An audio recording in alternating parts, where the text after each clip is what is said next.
Hello बच्चों, welcome to sky learning. आज हम लोग स्टार्ट करेंगे एक नया चैप्टर जिसका माइंड मैप है रे ऑप्टिक्स। तो इसमें सबसे पहले हम लोग डिस्कस करेंगे लाइट के बारे में। ये चैप्टर हम लोग क्लास 10th में डिस्कस कर चुके हैं। तो इसमें क्या था, जैसे रिफ्लेक्शन, रिफ्रैक्शन, ये सारी चीज़ें हम लोग जो हैं बचपन से करते हुए आ रहे हैं कि रिफ्रैक्शन क्या होता है, रिफ्लेक्शन क्या होता है। तो आज हम इसके अंदर थोड़ा बहुत डिटेल में करेंगे।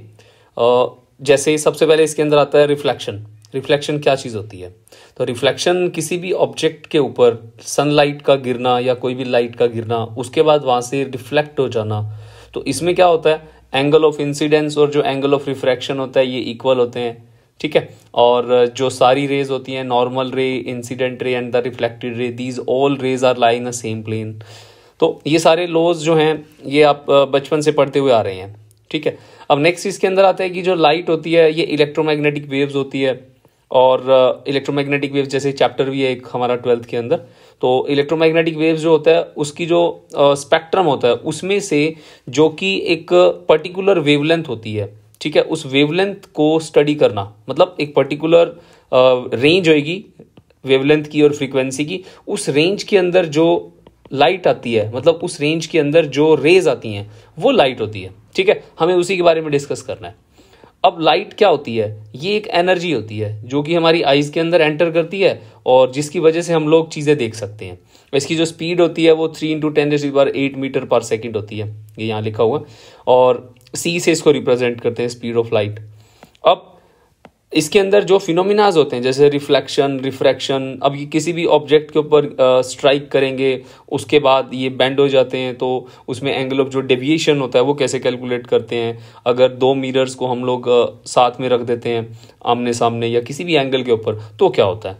ओके, तो सबसे पहले इसके अंदर आता है total number of images by the two plane mirror. अगर किसी भी मिरर के ऊपर हम लोग दो मिरर को आमने सामने रख दें या दो मिरर को एक दूसरे से परपेंडिकुलर रख दें, कोई भी उनके बीच का एंगल होगा ना उसको हम थीटा से रिप्रेजेंट करेंगे। तो उसके बाद कितने नंबर ऑफ इमेजेस बनती हैं उसका फॉर्मूला दे रखा है। जैसे number of images n 360 degree by theta -1। ये -1 क्यों है? क्योंकि हमारे पास जो इमेजेस बनेगी वो किसके अंदर बनेंगी, हमारी ऑड नंबर्स के अंदर। तो हमारा जो भी आंसर इसमें इवन में आता है उसमें से -1 कर देंगे और जो ऑड नंबर आएगा हमारे पास नंबर ऑफ इमेजेस का वो एज इट इज आ जाएगा, ठीक है। जैसे मान लो थीटा की वैल्यू हमने रख दी 90 डिग्री, तो यहाँ पे आंसर कितना आएगा 360 बाई 90, ये हो जाएगा 4। अब 4 क्या है हमारे पास, इवन नंबर है, तो इसमें से क्या करेंगे हम लोग 1 माइनस कर देंगे, तो कितना आंसर आ जाएगा 3। सो इस तरह से आप ये जो इवन नंबर वाला और ओड नंबर वाला, अगर ओड में मान लो 120 डिग्री रख देते हैं तो थीटा की वैल्यू 120 डिग्री अगर हम यहाँ प्लेस करेंगे तो आंसर कितना आएगा 3, तो आंसर आएगा सेम।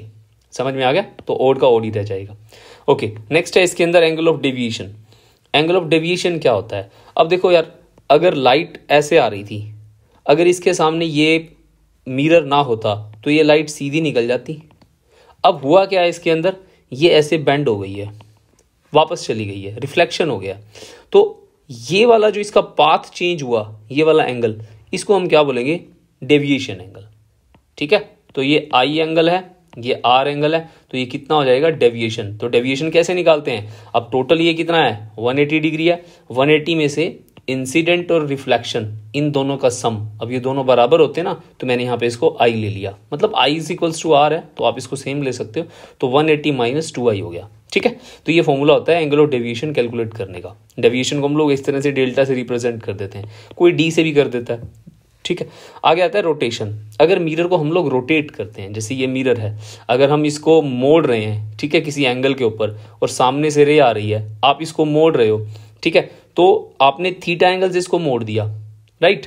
उसके बाद जो रिफ्लेक्टेड रे होगी ना वो उसके डबल एंगल से बेंड हो जाएगी, ठीक है। तो आपको याद रखना है, अगर 30 डिग्री से आई है तो 60 डिग्री से रिफ्लेक्ट हो जाएगी, तो डबल ऑफ थीटा कर देना। फिर उसके बाद इसके अंदर आता है कि मिरर चल रहा है या फिर कोई पर्सन मिरर के सामने मूव कर रहा है। तो इसके अंदर दो केस लेते हैं, मतलब वेलोसिटी ऑफ इमेज। तो अगर मिरर रेस्ट पे है, ठीक है, मिरर रुका हुआ है, तो ये पर्सन चल रहा है तो इमेज की वेलोसिटी सेम आएगी। अगर मिरर इज मूविंग, अगर मिरर मूव कर रहा है, पर्सन रुका हुआ है, तो वेलोसिटी कितनी आएगी, डबल हो जाएगी। इसमें 2 है तो 2 आंसर आ जाएगा, इसमें 2 है तो 4 आ जाएगा। नेक्स्ट इसके अंदर आता है मिरर फॉर्मूला। इसका डेरिवेशन बहुत इंपॉर्टेंट है, तो ये आप एनसीईआरटी से कर लेना। ये मैंने वहीं का डायग्राम बनाया है इसके अंदर। तो इसके अंदर क्या होता है, इसको प्रूव करने के लिए हमें क्या करना होता है, इसमें ट्राइंगल्स होते हैं, उन ट्राइंगल्स को हमें सिमिलर प्रूव करके उनका रेशियो कैलकुलेट करके हम लोग इसको डिजाइन करते हैं। जो ज्योमेट्रिकल डिस्टेंस होंगे उनको हम लोग ऑप्टिकल में कन्वर्ट कर देंगे विद साइन कन्वेंशन, तो वहां से आपका ये फॉर्मूला आ जाएगा। इसको एनसीईआरटी से कर लेना, बिल्कुल ईजी है। तो 1/v plus 1/u is equals to 1/f। तो यहाँ पे आप जो ये VUF देख रहे हो, ये तीनों क्या होते हैं, ये हमारे ऑप्टिकल डिस्टेंस होते हैं। तो U को हम बोलते हैं ऑब्जेक्ट डिस्टेंस। कहाँ से होता है ये पोल से होता है, इसको ओरिजिन मानते हैं। सारे डिस्टेंस यहाँ से मेजर किए जाते हैं। इसके लेफ्ट हैंड साइड में जो भी होगा वो नेगेटिव माना जाएगा, राइट हैंड साइड के अंदर जो भी होगा वो पॉजिटिव होगा। डिस्टेंसेस, जैसे मान लो ऑब्जेक्ट डिस्टेंस है तो हमेशा नेगेटिव होता है क्योंकि वो लेफ्ट हैंड साइड में होता है। इसको आप कोऑर्डिनेट से भी समझ सकते हो, जैसे ये 0 है, ये +x हो गया, ये -x हो गया, तो इधर वाले पॉजिटिव इधर वाले नेगेटिव। होता क्यों है ये, क्योंकि ये लाइट की डायरेक्शन के अपोजिट होते हैं इसलिए नेगेटिव होते हैं, ठीक है। और फिर उसके बाद इसके अंदर v क्या होता है, v is the image distance, v image distance होता है। और f क्या होता है, फोकल लेंथ होता है, ठीक है। इसको अच्छे से कर लेना, काफ़ी इंपॉर्टेंट है ये। उसके बाद आता है relation between focal length and radius. तो आपने ये 10th में भी पढ़ा था, r की वैल्यू डबल ऑफ f होता है, ठीक है। कैलकुलेट कैसे करना होता है वो भी एनसीईआरटी से ही करना है आपको। इसका डेरिवेशन आसान है, कोई ज़्यादा मुश्किल नहीं है, बस 2 ट्राइंगल्स ले लेना, उसके अंदर tan थीटा वगैरह कैलकुलेट करना होता है, काफ़ी ईजी है। उसके बाद इसके अंदर आता है मैग्निफिकेशन। मैग्निफिकेशन क्या होता है, मैग्निफिकेशन होता है हमारे पास -v/u और h'/h। h' क्या होता है यहाँ पे, हाइट ऑफ इमेज, ये इमेज की हाइट होती है। और h क्या होता है, ऑब्जेक्ट की हाइट होती है। मतलब ऑब्जेक्ट बोला, जैसे मान लो ये AB है, ये h हो गया, और यहाँ पे ये जो बना है ये आपका h' हो गया, इमेज की हाइट, ठीक है। तो ये फॉर्मूले आपको ध्यान रखने हैं। उसके बाद आता है इसके अंदर नेक्स्ट है रिफ्रैक्शन। रिफ्रैक्शन क्या चीज़ होती है, रिफ्रैक्शन का मतलब क्या होता है कि स्पीड ऑफ लाइट का डिक्रीज हो जाना। मतलब लाइट अपने पाथ को चेंज कर लेती है। क्यों चेंज कर लेती है, जब एक मीडियम से दूसरे मीडियम में एंटर करती है तो उसकी डेंसिटी चेंज हो जाती है ना। जैसे मान लो एयर में मूव कर रही थी तो सॉलिड में मूव कर गई, या वाटर में मूव कर गई लिक्विड के अंदर, तो उसके बाद क्या होगा, उसकी स्पीड में चेंज आ जाएगा और उसकी स्पीड स्लो हो जाएगी, जिस वजह से वो बेंड हो जाती है। तो इसको बेंडिंग ऑफ लाइट भी बोल देते हैं, ठीक है। अब इसके अंदर लॉज होते हैं, जैसे स्नेल्स लॉ होता है, बड़ा फेमस लॉ है ये Snell's law. sin I by sin r, I is the incident angle, r is the refracted angle जिससे बेंड हुई, उसको क्या बोलते हैं हम लोग, इसके रेशियो को साइन के साथ मल्टीप्लाई करना is equals to refractive index. अब रिफ्रैक्टिव इंडेक्स क्या होता है, रिफ्रैक्टिव इंडेक्स बेसिकली प्रॉपर्टी होती है किसी भी मटेरियल की। तो ये क्या होता है, रेशियो होता है speed of light in air और vacuum by speed of light in medium. जैसे V, पानी के अंदर आ गई लाइट, जैसे यहाँ पे C हो जाएगा, यहाँ V हो जाएगा। और एक बात ध्यान रखना, अगर जिस मीडियम में लाइट जिस स्पीड से चल रही है ना, वो हमेशा कांस्टेंट रहेगी। मान लो यहाँ पे है ये कितना है, 3 × 10⁸, 3 × 10⁸ हो गया। यहाँ पे कितनी हो जाएगी पानी के अंदर, मान लो पानी में इसकी होती है 2 × 10⁸। अब ये ना पानी में ऐसी ये कांस्टेंट रहेगी, ठीक है, ये कभी चेंज नहीं होगी। पर्टिकुलर मीडियम में जो स्पीड होती है वो कांस्टेंट रहती है। उसके बाद इसके अंदर आता है ये जो रिफ्रैक्टिव इंडेक्स होता है, ये n21 n2/n1। देखो n21 का मतलब क्या होता है, हम लोग क्या करते हैं, जैसे जो पहले नंबर पे आता है ना 2, इसको बोलते हैं refractive index of 2 with respect to 1, ठीक है। Refractive index of 2 with respect to 1, इसका मतलब क्या होगा, आप लोग एक मीडियम से दूसरे मीडियम में एंटर कर रहे हो। अब इसको समझते कैसे हैं, जो पहले नंबर पे लिखा है ना उस मीडियम में एंटर कर रहे हो, ठीक है। जैसे ये एंटर कर रहे हो और कहां से आ रहे हो, 1 से आ रहे हो, तो क्या लिखेंगे, refractive index of 2 with respect to 1। जिसमें एंटर कर रहे हो वो पहले, जिससे आ रहे हो वो बाद में। जैसे यहाँ पे एयर है, एयर से कहां जा रहे हो, सॉलिड के अंदर, क्लियर। उसको क्या बोलते हैं, n2/n1, ये फॉर्मूला से ध्यान रखने हैं। और n2/n1 को क्या लिख सकते हैं, v1/v2 और λ1/λ2 in terms of wavelength and velocities. फिर इसके बाद इसके अंदर एक और फिनोमिना आता है, टोटल इंटरनल रिफ्लेक्शन। इंपॉर्टेंट है ये। टोटल इंटरनल रिफ्लेक्शन क्या होता है, इसके अंदर कोई भी लाइट किसी भी डेंसर से रेयरर में जाती है तो वो उसमें ट्रैप होके रह जाती है, फंस जाती है उसके अंदर। तो उसके अंदर ट्रैप होने का रीजन क्या होता है, उसके ट्रैप होने का रीजन होता है कि वो एक ऐसे एंगल से उस सरफेस के ऊपर फॉल करेगी जो क्रिटिकल एंगल से बड़ा होगा। अब क्रिटिकल एंगल कौन सा होता है, इसमें ना ये कर करके देखते हैं हर एक मटेरियल के लिए। जैसे मान लो ये एक मीडियम है, यहाँ मैंने बल्ब लगा दिया, टॉर्च पकड़ के खड़े हैं हम यहाँ पे, हमने ऐसे किया फिर ऐसे किया, टॉर्च को ना बेंड कर रहे हैं। एक टाइम ऐसा आएगा जब लाइट है ना बाहर जाने की बजाय उसके सरफेस के साथ ग्रेज करेगी। ग्रेज का मतलब क्या होता है, उसके सरफेस के साथ साथ पैरेलल चली जाएगी और उसके बाद जो भी लाइट गिरेगी वो अंदर चली जाएगी। इसका मतलब जब ये ग्रेज कर रही है उस टाइम पे जो इंसिडेंट एंगल होगा उसको बोलते हैं क्रिटिकल एंगल और रिफ्रैक्शन एंगल 90 डिग्री होगा। ये आपको ध्यान रखना है, ये कंडीशंस होती हैं, ठीक है। तो यहां लिखा हुआ है critical angle, it is that angle of incidence denser medium for angle of refraction in which the rarer medium is at 90 degree. मतलब आपका रिफ्रैक्शन एंगल जो है यहाँ 90 दिख रहा है और इंसिडेंट एंगल कौन सा हो गया, क्रिटिकल। अब इसके बाद टॉर्च को बेंड करोगे ना, वो सारी की सारी रेज इसके अंदर रह जाएंगी, बाहर नहीं जा पाएंगी। इसको बोलते हैं ट्रैप हो जाना, तो ये बोलते हैं टोटल इंटरनल रिफ्लेक्शन। अब इसके फिनोमिनाज क्या होते हैं, मतलब रियल लाइफ के अंदर, जैसे कई बार आप रोड पे जाते हैं तो रोड के ऊपर हम देखते हैं कि रास्ते में वेट स्पॉट्स दिखते हैं, कि सामने पानी है, बट हम जैसे जैसे क्लोज जाते हैं वो पानी गायब हो जाता है। वो पानी नहीं होता एक्चुअली, वो सनलाइट का धूप के कारण जो हमारा वो ट्रैप हो जाता है रेज का, रोड से, और ऊपर जो एयर होती है, एयर की डेंसिटी ज्यादा हो जाती है गर्मियों में ना, ऊपर चली जाती है हवा, इकट्ठी हो जाती है तो वो डेंसर बन गया, नीचे रेयरर हो गया, तो ये इसके अंदर ट्रैप हो जाना, ठीक है। और भी बहुत से हैं इसके अंदर फिनोमिना, जैसे ऑप्टिकल फाइबर में होता है जो डेटा चलता है, स्पीड, हाई स्पीड नेटवर्क्स है, 3G 4G 5G, ये सारे के सारे ऑप्टिकल फाइबर से काम होते हैं, ठीक है। तो principle of reversibility, next topic. Reversibility का मतलब क्या होता है, अगर कोई भी रे हमारी, जैसे मान लो मैंने ये रे एंटर करवाई एक मीडियम के अंदर, तो मैंने यहाँ देखा कि रास्ते में मैंने यहाँ पे ना मिरर लगा दिया, इस मिरर से मैंने देखा कि जो रे थी ना, जैसे ये वो आ रही थी A से B, B से C, जैसे ही मिरर लगाया अब ये वापस जाएगी, अब ये उसी रास्ते से वापस जाएगी जिस रास्ते से आई थी। इसको बोलते हैं रिवर्सिबिलिटी, ठीक है। जो उसका आने वाला रास्ता हो वही वापस जाने वाला हो, इसको रिप्रेजेंट करते हैं इस तरह से। और इसका एक और नाम भी कह सकते हो, रिफ्रैक्शन थ्रू सेवरल मीडियाज। जैसे एक्वेरियम होता है, एक्वेरियम में लाइट जा रही है, एक्वेरियम के बाहर क्या है, एयर, उसके अंदर क्या है, वाटर, बट वाटर और एयर के बीच में क्या है, ग्लास है। एयर, ग्लास, वाटर, तीन तीन मीडियम हो गए, फिर लाइट बाहर भी निकलेगी। तो ये वाला जो टॉपिक है इसको बोलते हैं रिफ्रैक्शन थ्रू मल्टीपल मीडियाज। बहुत सारी लेयर्स के बीच में रिफ्रैक्शन हो, तो उसमें से एक बनाया गया है कि जितने मीडियम होंगे ना सबको मल्टीप्लाई करते जाओ, आंसर आपका एक आएगा, मल्टी इक्वल टू। क्यों आता है, इसका प्रूफ होता है, वो सारे कैंसिल हो जाते हैं, साइन आई एंगल एमर्जेंट के बराबर होता है वगैरह वगैरह करके, तो कैंसिल हो जाते हैं, ठीक है। तो ये इंपॉर्टेंट टॉपिक है रिवर्सिबिलिटी। तो यहां से आपको जो मेन चीज ध्यान रखनी है वो ये याद रखनी है, N21 is equals to 1/N12, ठीक है, ओके। फिर इसके बाद इसके अंदर बेंडिंग ऑफ पेंसिल हो गया। जैसे पानी में आपने कोई कॉइन रखा, वो कॉइन आपको हाइट पे दिख रहा है, मतलब आप जैसे मान लो कोई कॉइन पड़ा है पानी के अंदर, आपने हाथ डाला निकालने के लिए, तो आपका हाथ जो है वो ज्यादा डेप्थ तक चला जाएगा, एज मतलब जो आपको अपीयर हो रहा था कॉइन जिसकी हाइट, तो उसको बोलते हैं अपेरेंट डेप्थ, और रियलिटी में उसकी डेप्थ ज्यादा है, उसको बोलते हैं रियल डेप्थ। तो ये क्यों होता है, रिफ्रैक्शन की वजह से होता है। तो जैसे ये कॉइन यहाँ है, ये नीले रंग का मैंने बना दिया, तो जब आप इसका रे डायग्राम बनाओगे ना तो ये आपको यहाँ दिखेगा, ठीक है। तो इसकी ये वाली हाइट आपको फील हो रही है, इन रियलिटी ये वाली है, ठीक है, रियल डेप्थ। तो इसका एक फॉर्मूला होता है, refractive index is equals to real depth upon में अपेरेंट डेप्थ।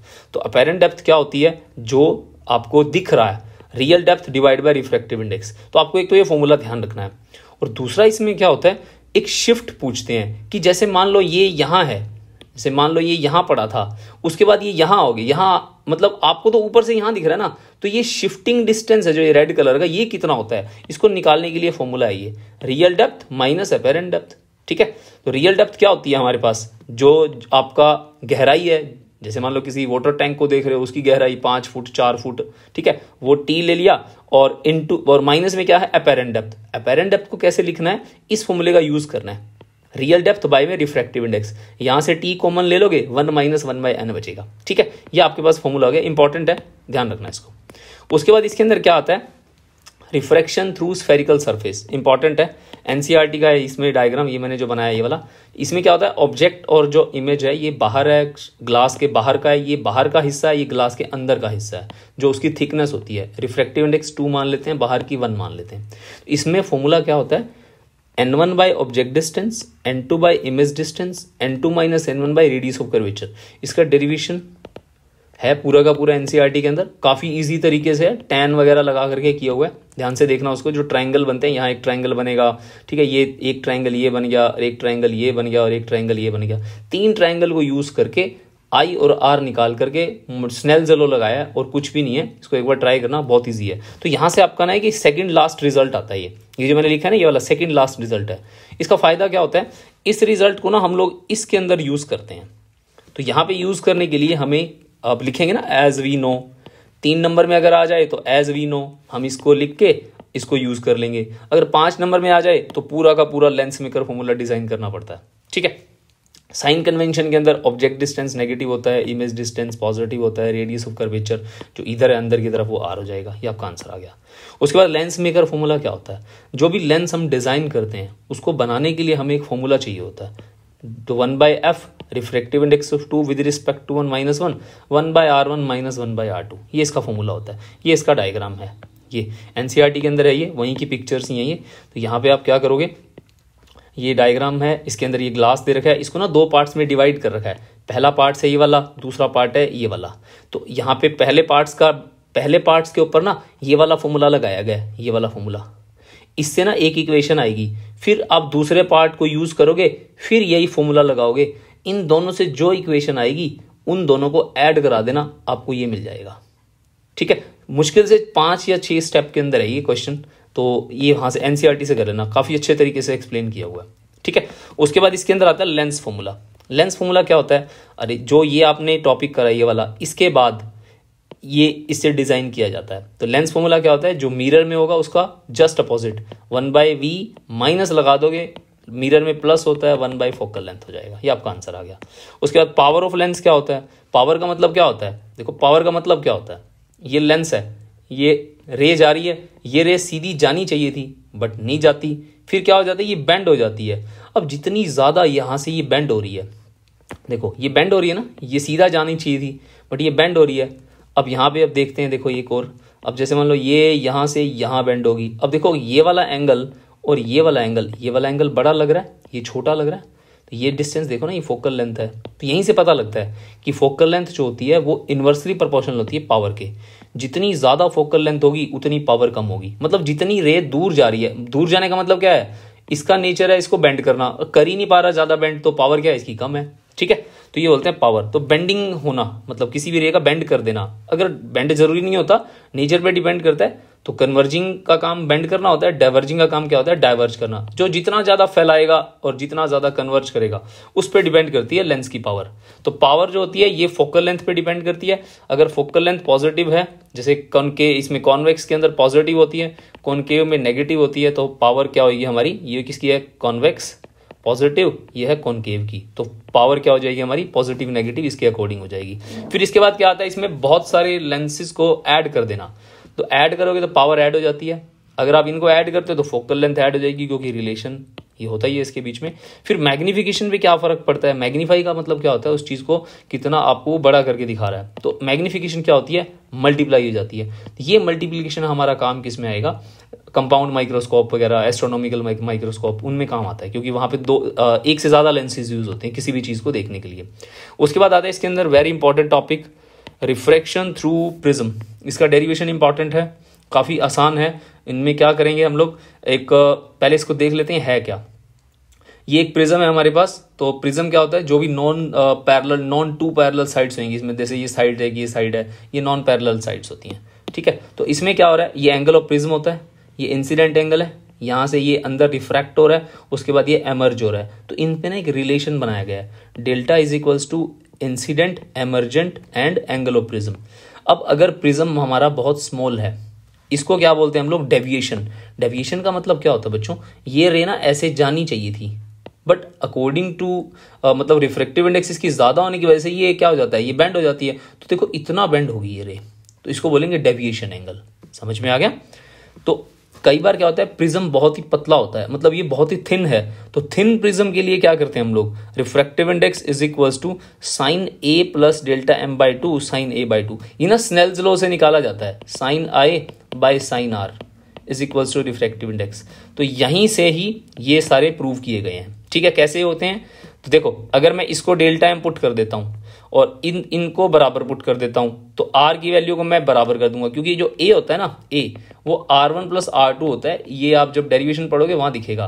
तो दोनों एंगल बराबर हैं तो ये 2R हो जाएगा। तो यहां से जो रिलेशन निकलेंगे उनमें I और R की वैल्यूज को डाल देना, तो आपके पास ये आंसर आ जाएगा। जैसे R तो आ ही गया आपके पास, R की वैल्यू A/2 आ गई, तो ये देखो ये A/2 मैच कर रहा है। I की वैल्यू यहां से आप निकाल लेना, I और I 2I minus A answer आ जाएगा। ठीक है, तो ये होता है मिनिमम डेविएशन। उसके बाद इसके अंदर आता है एक डिस्पर्शन, जैसे डिस्पर्सिव पावर, एंगुलर डिस्पर्सन, ये सारी टॉपिक आएंगे। तो इससे पहले एक छोटा सा टॉपिक ये रह गया, जो मिनिमम डेविएशन होता है उसका रिलेशन क्या होता है रिफ्रैक्टिव इंडेक्स के साथ। तो minimum deviation is equals to refractive index -1 into angle of prism. Important है, यहाँ से ये पता लगता है कि deviation angle is directly proportional to refractive index. ठीक है, ये काम आता है, हमारी हेल्प करता है डिस्पर्शन को समझने में। डिस्पर्शन क्या चीज़ होगी इसके अंदर, एंगुलर डिस्पर्शन है एक। डिस्पर्शन क्या होता है, डिस्पर्शन का वैसे मीनिंग क्या होता है कि एक प्रिज्म है, उसमें से व्हाइट लाइट जा रही है, वो 7 कलर्स के अंदर स्प्लिट हो रही है। ठीक है, तो ये विबग्योर जो पैटर्न मिलता है उसको क्या बोलते हैं हम, डिस्पर्शन। तो यहाँ पे विबग्योर का ही है एक्सप्लेनेशन। देखिए एंगुलर डिस्पर्शन क्या होगा, हमारी वॉयलेट कलर सबसे नीचे होता है, रेड कलर सबसे ऊपर होता है, तो डेविएशन कलर जो होगा रेड का कम होता है डेविएशन एंगल, और जो वॉयलेट होता है उसका डेविएशन एंगल क्या होता है, ज्यादा होता है। तो देखो यहाँ माइनस कर देंगे। एंगुलर डिस्पर्शन यही होता है कि सबसे लास्ट वाली जो रे है और जो सबसे पहले वाली है उसके बीच का गैप डेविएशन का, उसको बोलते हैं एंगुलर डिस्पर्शन। ठीक है, अब यहाँ पे देखो ये वाला फॉर्मूला यहाँ से बनाया गया है, तो ये पुट करो, माइनस कर दो इसको। फिर आता है डिस्पर्सिव पावर क्या होती है। डिस्पर्सिव पावर क्या होता है, एंगुलर डिस्पर्शन बाय में मीन डेविएशन। क्लियर, ये आपका आंसर आ जाएगा। फिर आते हैं ये 3 हमारे ऑप्टिकल इंस्ट्रूमेंट्स। सिंपल माइक्रोस्कोप जिसे मैग्नीफाइंग ग्लास बोलते हैं। हर एक में 2 केस याद रखने।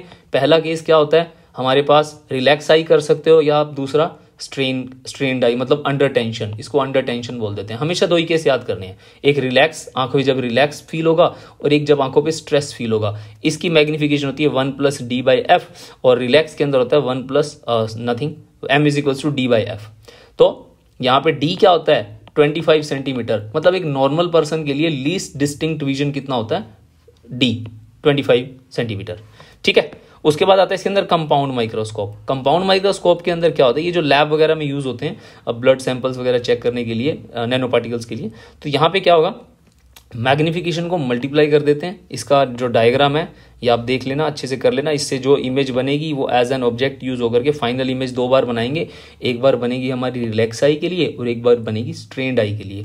दोनों फॉर्मूलाज आपको याद रखने हैं। एल होता है लेंथ ऑफ द ट्यूब, जैसे मान लो ये ट्यूब के अंदर है, इसकी लेंथ हो जाएगी एल, और D/FE F0, ये फॉर्मूला आपको याद करना है। मैं इसमें मल्टीप्लिकेशन करना है मैग्निफिकेशंस का। उसके बाद जब आंखों पे स्ट्रेन पड़ रहा है, मतलब आपका जो आईज है पूरी फोकस्ड है, मतलब ध्यान से देखते हैं कई बार हम चीज़ों को, तो उसमें आपका ये फॉर्मूला रहेगा mV0/U0 D/FE +1। ठीक है, तो ये सारी चीज़ें आपको ध्यान रखनी है, एक एक इनके सबके नाम पता होने चाहिए। दूसरा होता है टेलीस्कोप। एस्ट्रोनॉमिकल टेलीस्कोप क्या काम आता है, इसका काम होता है हमारा एस्ट्रोनॉमिकल थिंग्स को देखना, जैसे चांद को देखना है, ठीक है, स्टार्स को देखना है, उनकी स्टडी करनी है। तो उनकी स्टडी के लिए हमें काफ़ी मतलब हैवी लेंस चाहिए होते हैं। ये बड़े, तो पहले वाला बड़ा हो गया, दूसरे वाला छोटा हो जाता है, इसका अपर्चर बड़ा होता है, इसका छोटा होता है। तो इसके भी 2 केस बनेंगे, रिलैक्स्ड आई और स्ट्रेन्ड आई। रिलैक्स आई के अंदर क्या होता है F0/FE, और स्ट्रेन्ड के लिए क्या होता है F0 × 1 + में 1/FE। तो ये सारे फॉर्मूलाज हैं, इन सब की टर्म्स आपको ध्यान होनी चाहिए। ठीक है, this is all about the ray optics. Okay, thank you.